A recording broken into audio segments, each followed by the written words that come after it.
خدا کی محبت، کیونکہ خدا نے دنیا سے ایسی محبت رکھی کہ اس نے اپنا اکلوتا بیٹا بخش دیا تاکہ جو کوئی اس پر ایمان لائے ہلاک نہ ہو بلکہ ہمیشہ کی زندگی پائے۔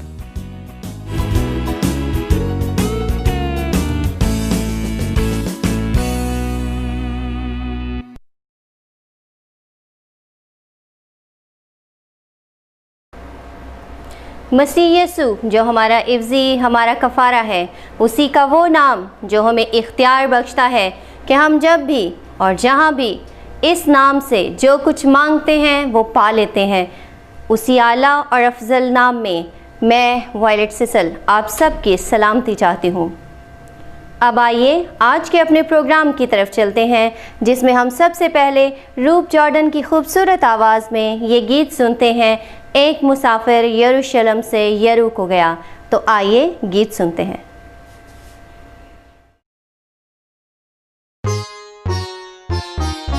ایک مسافر یروشلم سے یرو کو گیا، راستے میں ڈاکوؤں کے وہ گھر گیا۔ ایک مسافر یروشلم سے یرو کو گیا، راستے میں ڈاکوؤں کے وہ گھر گیا۔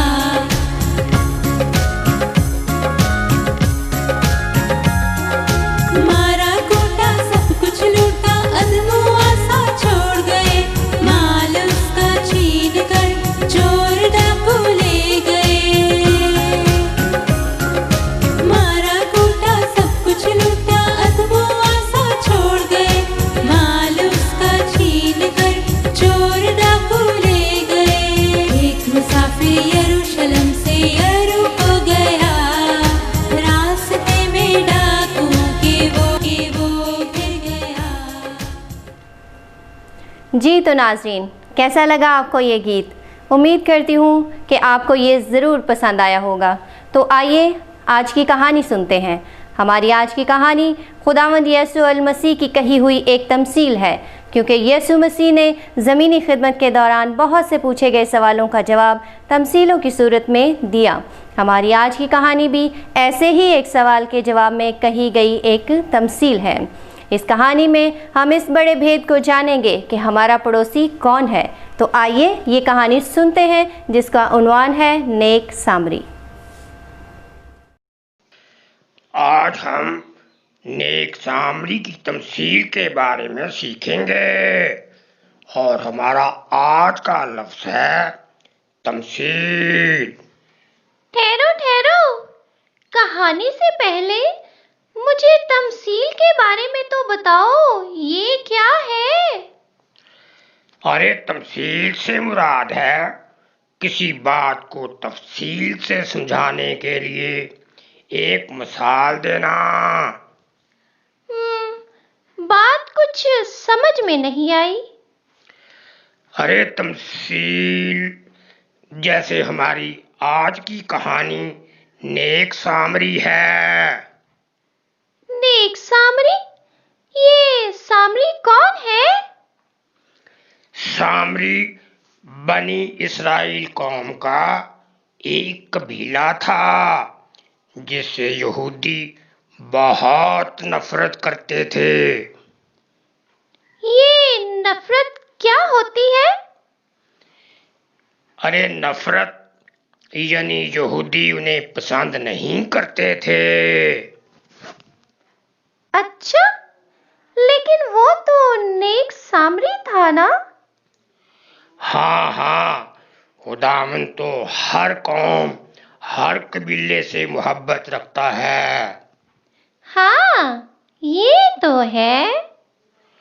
اور یہی بات سمجھانے کے لیے تو خداوند یسوع نے یہ تمثیل کہی تھی۔ اچھا، ہاں جی۔ شیطان کی آزمائشوں پر غلبہ پانے کے بعد خداوند یسوع مسیح نے 12 اشخاص چنے جو آپ کے شاگرد کہلائے۔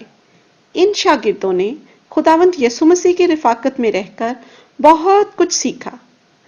ایک دن ایک عالم شرع خداوند یسوع مسیح کے پاس آیا اور یہ کہہ کر اس کی آزمائش کرنے لگا، اے استاد، میں کیا کروں کہ ہمیشہ کی زندگی کا وارث بنوں؟ خداوند یسوع مسیح نے پوچھا، توریت میں کیا لکھا ہے؟ تو کس طرح پڑھتا ہے؟ اس نے جواب دیا کہ خداوند اپنے خدا سے اپنے سارے دل اور اپنی ساری جان اور اپنی ساری طاقت اور اپنی ساری عقل سے محبت رکھ اور اپنے پڑوسی سے اپنے برابر محبت رکھ۔ آپ نے فرمایا، تو نے ٹھیک جواب دیا، یہی کر تو جیے گا۔ لیکن اس نے اپنے تئیں راست باز ٹھہرانے کی غرض سے خداوند یسوع مسیح سے پوچھا، پھر میرا پڑوسی کون ہے؟ اس کے جواب میں خداوند یسوع مسیح نے ایک واقعہ بیان کیا۔ ایک یہودی یروشلم سے یریحو کی طرف سفر کر رہا تھا۔ راستہ بہت ہی سنسان اور خطرناک تھا۔ دوران سفر ڈاکوؤں نے اس پر حملہ کر کے اس سے سب کچھ چھین لیا، مارا، پیٹا اور ادھموا چھوڑ کر چلے گئے۔